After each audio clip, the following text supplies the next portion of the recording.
Deputado Sidney Leite, eu queria começar conversando com o senhor, primeiramente dando o bom dia, né?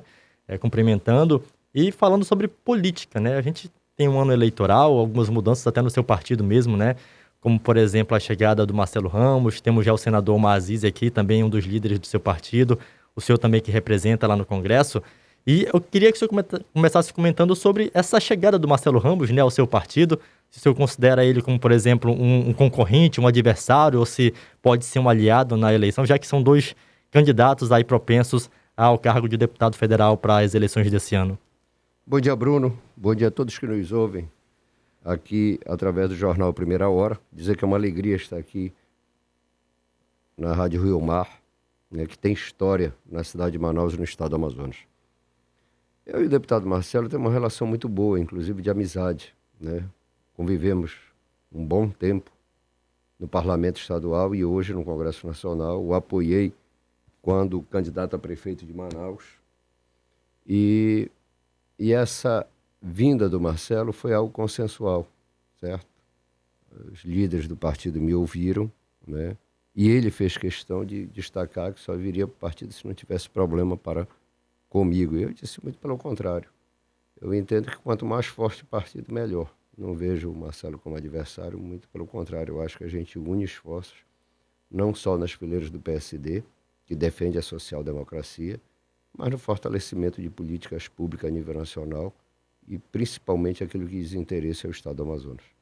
E como é que está essa movimentação para as eleições deste ano, né? O senhor vai se candidatar à reeleição, né? Marcelo Ramos, como a gente disse também. E com relação ao governo de estado, né? Vocês preparam algum apoio a alguém? Vão lançar mesmo um candidato próprio? Como é que vai ser? Olha, são duas questões muito importantes. Bruno, primeiro eu acho o seguinte, isso é minha opinião. No Brasil, nunca se antecipou tanto a eleição como ocorreu. Nós estamos desde o ano passado falando sobre a eleição para presidente da República, governo do estado. E eu vejo que isso é muito ruim. Por quê? Porque a pandemia, ela deixa uma sequela muito grave, que é a fome, que é o desemprego.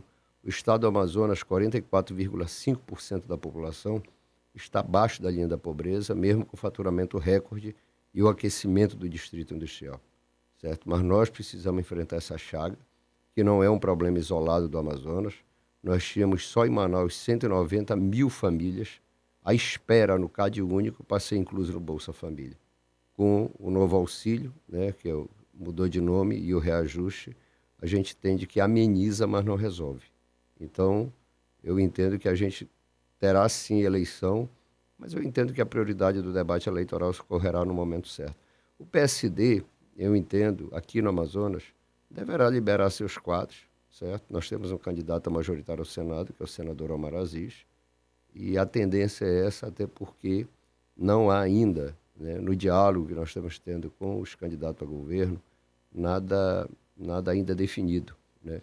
Então, eu diria, se fosse hoje, né, o partido liberaria seus quadros, não só quem vai disputar a eleição, mas prefeitos e vereadores que estão filiados ao partido, para escolherem aquela sua decisão que for melhor.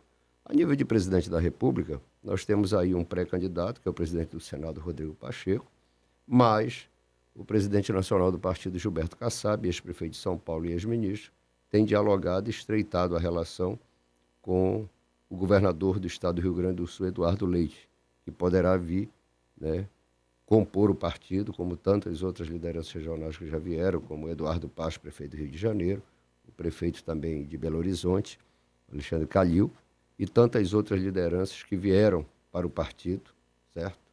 No campo majoritário, e que poderá ser um desdobramento. Você falou a respeito dessas necessidades do Amazonas e do Brasil como um todo, né? A pandemia, ela deixa as chagas, deixa sequelas, as pessoas ainda vão demorar muito tempo, né, para se recuperar. Eu gostaria que o senhor pudesse enumerar, de repente, um top 3 daquilo que o senhor vê que é mais necessário hoje no Amazonas, né? O que as pessoas mais estão precisando, por exemplo, no interior do estado? Nós estamos precisando de emprego e renda. Nós precisamos, Bruno, interiorizar a atividade econômica. Como eu disse, nós tivemos um faturamento recorde. Eu sou autor de uma emenda na Constituição do Estado do Amazonas, que 3% da receita corrente líquida deve ser investido na agricultura, na criação de animais, na pesca, na aquicultura e no extrativismo, certo? E isso é um dado interessante. Se nós fizermos esse investimento e se ele for aplicado de forma correta, com assistência técnica, com pesquisa, Nós conseguimos, em 4 anos, crescer 1/3 do PIB do setor primário. Então, essa é uma questão fundamental. A outra é que nós precisamos dotar o interior de infraestrutura, certo? Nós temos lutado muito pela essa questão da internet, né? Nós garantimos aí todos os municípios vão estar contemplados e algumas comunidades no interior do estado com 5G. Precisamos enfrentar o problema da energia, inclusive com a matriz, que é uma matriz cara e poluente, que é o diesel, certo? Com raras exceções, como o caso de Manacapuru, que está interligado a Manaus, Iranduba, enfim. Você tem aí todos esses sistemas, que são em torno de 87 sistemas de geração de energia isolados. E temos municípios que ainda não têm portos, certo? E entendo que precisamos melhorar a malha aeroportuária, no sentido de dotar determinados aeroportos com balizamento noturno e também com abastecimento de combustível para que aeronaves de maior porte possam voar na nossa região, diminuindo o custo da passagem e melhorando o transporte de passageiros e cargas. Então, eu entendo que esses são os desafios postos para nós, haja vista que o estado do Amazonas é um estado continental. E a questão mineral, né? Muito se debateu com a chegada dessas balsinhas, essas pequenas estruturas que estão aí há décadas no Madeira, quando se aproximaram do município de Altazes, mas é uma atividade que nós não podemos simplesmente dizer que não dá e empurrar por debaixo do tapete. Porque desde quando eu me entendo como urgente, existe atividade mineral na Amazônia e no Amazonas, certo? Eu, por exemplo, sou a favor desse decreto do presidente da República, entendo que nós temos que debater. Por quê?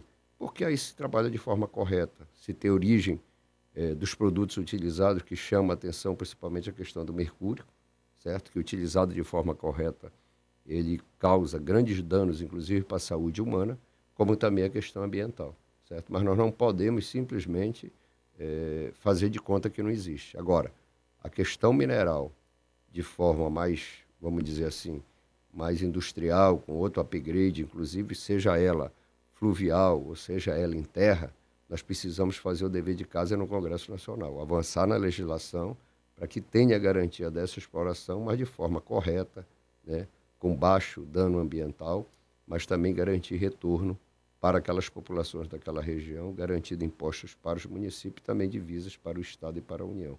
Eu entendo que o Amazonas não pode virar as costas. Hoje, uma das atividades econômicas mais fortes no estado do Pará, que é o estado vizinho nosso, é a atividade mineral.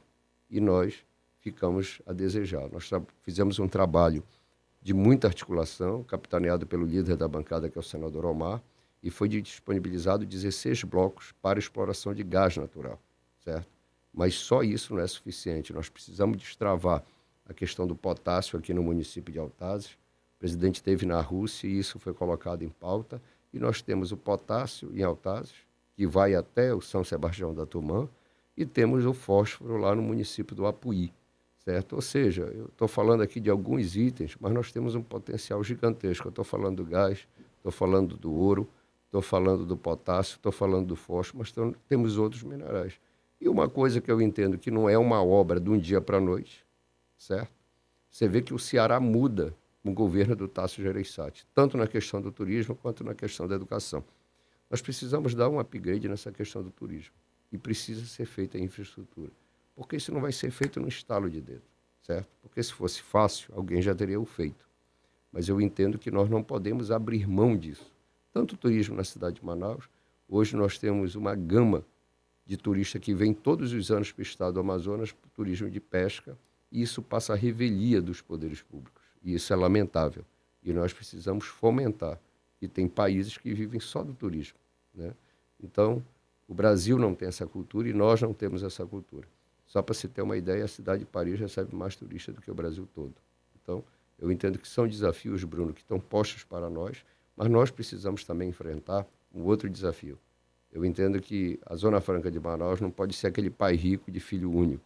Nós precisamos ter outras atividades econômicas, inclusive para gerar ocupação no interior, diminuir a migração e também a atividade econômica na cidade de Manaus. Nós temos lutado muito no Congresso Nacional para garantir o modelo Zona Franca, mas entendemos que é chegada a hora de construirmos umas outras estruturas, né? O estado do Amazonas só que circulam e que estão atracados em Manaus, nós temos mais de 30 mil embarcações. Já era hora de termos um porto público, já era hora de ter aqui um polo naval, certo? Para gerar emprego e divisas, tanto para o Amazonas quanto para a cidade de Manaus.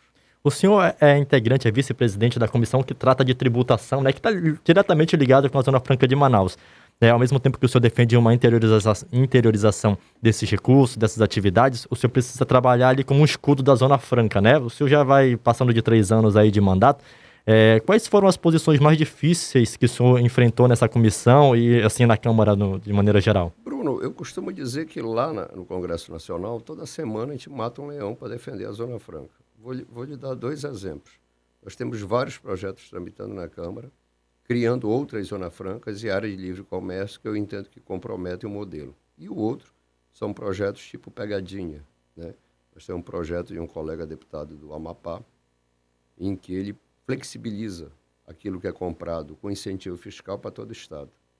Foi aquele caso daquele escândalo, né, que ocorreu, que acredito que alguém deve ter se corrompido, algum servidor público, de comprar o carro aqui em Manaus e levar esse carro para o Mato Grosso. Não é comprar um carro como uma empresa, um cidadão compra, é comprar com incentivo fiscal, porque a Zona Franca permite isso, certo?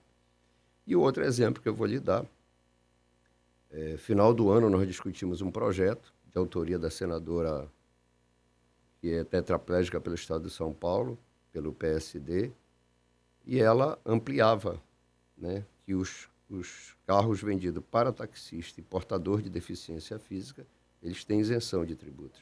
E ela ampliava um segmento do deficiente, que é o auditivo. E lá na Câmara, nós tivemos um colega deputado que queria facilitar isso para a motocicleta, só que não teria critério. Por quê? Porque dizia assim, para entregadores de aplicativo. Eu posso dizer que eu sou entregador de aplicativo, porque não tem relação formal de trabalho, e dizer eu tenho que comprar uma moto. Acabaria o polo de 2 rodas na Zona Franca de Manaus e nós íamos gerar emprego na China. Então, eu estou lhe dando aqui uns exemplos de algumas situações, certo? Fora a instabilidade do ministro Paulo Guedes, que cada dia ele aparece com uma novidade em relação à Zona Franca. Aliado nisso, eu entendo que é dever do governo, e já passou, eu até ter dito, estou insistindo de novo, vamos realizar uma audiência pública nesse semestre, que é a configuração de personalidade jurídica do CBA. Eu entendo que o CBA, da forma como foi proposto, ele não tem viabilidade. Nós precisamos ter um centro aqui em Manaus, linkado à Zona Franca, que é a SUFRAMA, que é uma agência de desenvolvimento, ter ali um polo de que a gente possa atrair investimentos e desenvolver a pesquisa em toda a região. Não só nos institutos e órgãos de pesquisa que estão aqui, como a Embrapa, como a UFAM, como o INPA, a própria UEA, mas trabalhar com as universidades da região, com o Instituto Emílio Gueux de Manupará, e ter um centro de bioeconomia, entendeu? Eu entendo que essas questões... Agora, você colocou uma coisa, Bruno, que muitas vezes passa desapercebida, agora nós estamos discutindo o aumento significativo do combustível, a questão tributária. O Brasil é um país com uma das maiores cargas tributárias do mundo, só que quem paga tributo no Brasil é o pobre, é o trabalhador, porque ele está no consumo, certo? E nós temos que inverter essa lógica. Nós temos que tirar essa carga tributária do consumo e passar para renda para dividendos, certo? Apesar que há muito tempo essa faixa do imposto de renda ela continua a mesma. Eu costumo dizer que se paga imposto com a inflação, né? Porque a inflação aumenta, mas você não corrige a tabela do imposto de renda. Então, esse é um desafio e fora discrepâncias que tem. Eu sou todo um projeto, e você pode até dizer, mas tem isso, deputado. Sabia que o salmão está na cesta básica? Sim. Do Brasil? Eu vi essa... Mas não só o salmão, nós temos aí o camarão. Mas se o camarão já é um absurdo, nós temos a lagosta. Então, nós temos que acabar com essas discrepâncias, né? Eu entendo isso, certo? Agora, eu não acredito que a reforma tributária seja votada esse ano e todas as propostas que foram colocadas lá, elas são extremamente danosas para o modelo Zona Franca, certo? Agora mesmo, com a discussão da redução do IPI, o que é que nós queremos? Que a Zona Franca fique de fora, né? Temos feito interlocução com o ministro Paulo Guedes, agora vamos ver o que realmente ele vai fazer em relação a isso a nível nacional e pretendemos que ele deixe a Zona Franca de lado nessa questão. Eu queria falar agora também sobre a sua atividade parlamentar, deputado. O senhor tem um projeto lá na Câmara que é para tentar obrigar o INSS a fazer com que os atendimentos, né, tenham um prazo mínimo que sejam cumpridos, né, aqui no Amazonas, principalmente para aqueles que mais precisam, né? E aí, antes de o senhor apresentar esse projeto, o senhor votou a favor da reforma da Previdência, lá no início do mandato, né, onde eu acho que só um deputado do Amazonas votou contra, no caso o senhor votou a favor e depois o senhor apresentou esse projeto, né? E até o senhor chamou muita atenção também para a questão do apagão de peritos que tem aqui no Amazonas, né? Assim, esse voto que o senhor deu na reforma a favor é um voto que o senhor manteria hoje? E o seu projeto, do que ele trata? Veja bem o seguinte, antes, por exemplo, quando eu era criança, um cidadão com 45 anos era um idoso, né? E a realidade do Brasil mudou, né? A realidade do mundo mudou. Hoje, uma pessoa com 50 anos está em plena condição de trabalhar, tem disposição. E veja bem uma coisa, nós temos um outro problema que é um problema de caixa, né? Se nós não adequarmos isso, não tem dinheiro para pagar a aposentadoria, certo? A partir de 2030, né, os estudos demonstram que a população brasileira vai envelhecer. Nós vamos reduzir a base de crianças e jovens e vai começar a aumentar a base de idosos. Então, essa é uma relação que tem que estar muito clara, porque da onde você tira e não põe, não fecha. Grande parte do orçamento hoje do orçamento do país é comprometido com a Previdência Social. O que ocorre é o seguinte, a lei é muito clara, né, dentro do que a pessoa, o cidadão, a cidadã tem direito. E veja bem uma coisa, já há até um acordo com a Justiça Federal, mas o INSS não cumpre. Então, tem pessoas que estão há 2 anos à espera de um médico perito. Tem pessoas que estão há 2 anos esperando uma pensão por morte. São em torno de pouco mais de 40 benefícios da Previdência Social. No Amazonas, nós temos mais de 40 mil pessoas à espera de um benefício, certo? Então, não é justo que a pessoa, tendo direito, não consiga isso. Tem pessoas que morrem e não conseguem aquele benefício. Então, o meu projeto de lei é que o INSS cumpra a lei. Se em um mês, casos como aposentadoria, pensão por morte e outros, o INSS não se manifestar, aquele cidadão teria direito a receber um salário mínimo. E casos de perícia e outros casos de auxílio natalidade, por exemplo, seria um prazo de 60 dias. Então, o projeto busca corrigir, garantir o direito de quem tem, certo? Agora, eu votaria porque nem só, né, de votações fáceis do ponto de vista político eleitoral a gente vive na Câmara dos Deputados. E tem que ter a coragem de enfrentar os problemas, certo? Para que a gente possa melhorar a situação, inclusive dos que recebem. Eu sou a favor do reajuste do salário mínimo, né? A pandemia mostrou algo que nós sabemos, o país é muito desigual, certo? Nós só temos, antes, pré-pandemia, 47% da força ativa de trabalho tem trabalho estável, o resto dos trabalhadores, dos brasileiros, saem todo dia para vencer na vida. E foi aí que, quando nós aprovamos o auxílio emergencial, o ministro Paulo Guedes tomou um susto com o volume de cada achado e disse que são os invisíveis. Esses invisíveis que o ministro chama são os entregadores de pizza, são os mototaxistas, é a costureira, é o técnico em eletrônica, é aquela pessoa que faz manutenção de ar-condicionado, é quem vende churrasquinho aqui no Eduardo Ribeiro ou lá na esplanada dos ministérios. Para a gente finalizar, deputado, eu gostaria que o senhor destacasse algumas votações, né, ou até mesmo projetos. Por exemplo, no último ano, eu até fiz um levantamento aqui, por exemplo, o senhor votou contra aquele preço médio de 250 para o novo auxílio emergencial, né, que foi um voto que beneficiava a população, porque com R$ 250 hoje, né, com auxílio emergencial, a gente sabe que é muito pouco, ainda mais com a inflação. Também o senhor votou a favor daquela mudança na política de preços da Petrobras, né, apesar de que foi o senhor e o Zé Ricardo, foram votos vencidos, a maioria votou contra que houvesse essa mudança no Congresso na política de preços da Petrobras. Como é que o senhor vê hoje essas discussões, né, que acontecem, pensando de fato na população, porque isso afeta a população, né? Preço de gasolina, preço de auxílio emergencial. Bruno, o que acontece é o seguinte, todos os programas de auxílio eu sou a favor, inclusive sou membro de uma frente parlamentar que defende isso, certo? Agora eu sou vice-presidente numa comissão que tem a deputada Tabata Amaral como relatora, para que a gente possa pegar membros daquela família, principalmente jovens que estão nos programas de renda mínima, para que eles possam ter acesso à educação e principalmente à formação, seja ela a nível técnico ou a nível universitário. Nós vamos discutir para garantir a inclusão desse jovem com perspectiva de ocupação no mercado de trabalho e melhoria da qualidade de vida. Os temas, eles são muito específicos, certo? Por exemplo, Correio, né? O Correio, por que eu sou contra a privatização? Porque nenhum país do tamanho do nosso, como Estados Unidos, Canadá, China, Rússia, tem o Correio privatizado. Você pega um país como a Alemanha. O Correio lá, ele abriu capital. E deu tanto certo que agora, recente, eles compraram aquela empresa de logística aqui do Brasil, HDL, certo? Eu não sou contra abrir o capital. Agora, serviço de Correio é um serviço de controle de Estado, né? Você vê nos Estados Unidos, é a instituição de maior referência para o povo americano. Lá eles pagam no Correio, mandam cheque, votam pelo Correio, para você ver o nível de confiança que o americano tem no Correio. Então, nesse caso, eu sou contra. A privatização da Eletrobras, a princípio eu era a favor. Só que colocaram um jabuti, né, imenso, que fez duas coisas. Primeiro, obrigar a ter termoelétrica em gás em estado que não produz gás. E outra é a questão de minas geradoras a partir da utilização da água. Isso vai encarecer a conta de luz entre 16% a 17%. Nós não aguentamos mais, certo? A iniciativa da privatização era para atrair investidor, para melhorar a estrutura de distribuição de energia no Brasil, que é caótica, certo?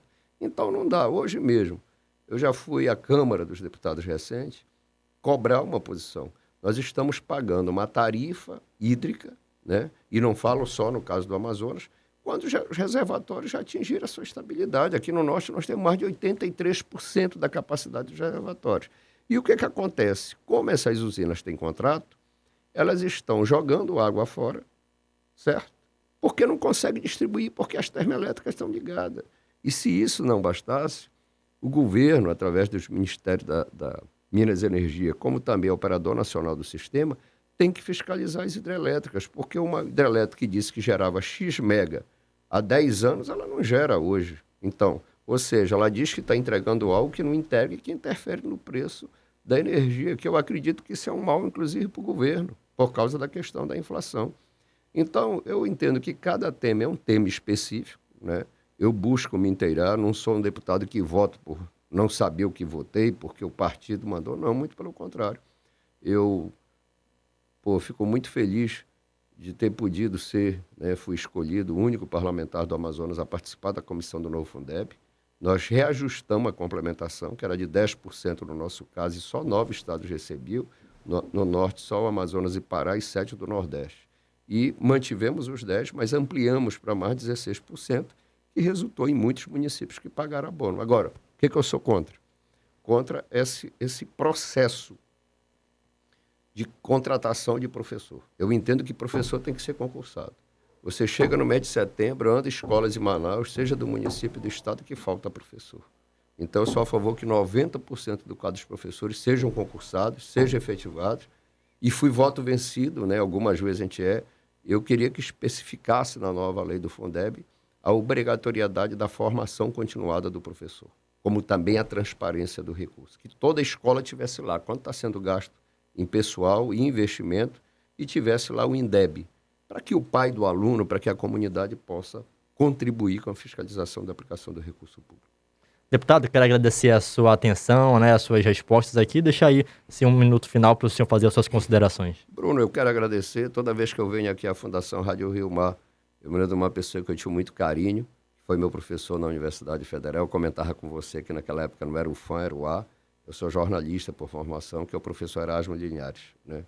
Uma pessoa que tinha uma capacidade de conhecimento do papel da rádio na sociedade. Muitas pessoas apostavam que com a televisão a rádio ia sair de moda, depois com a internet, e cada vez mais a rádio mostra a sua força. Dizer que é uma alegria poder estar aqui nessa rádio, que leva não só a informação, a alegria, mas também tem um trabalho de evangelização, certo? Que é importante. Eu sou católico, né? Respeito todas as religiões, acredito que todas elas devem a Deus, mas eu sou de formação católica pela minha família, né? E entendo que a Rádio Rio Mar cumpre esse papel, que é uma rádio aqui que tem história pelo pioneirismo, né? Como algumas outras emissoras, nas comunicações do estado do Amazonas. Eu quero agradecer a oportunidade de me colocar à disposição para qualquer dúvida, para qualquer tema de interesse da coletividade, que a gente possa debater e discutir e aprofundar esse diálogo com a sociedade.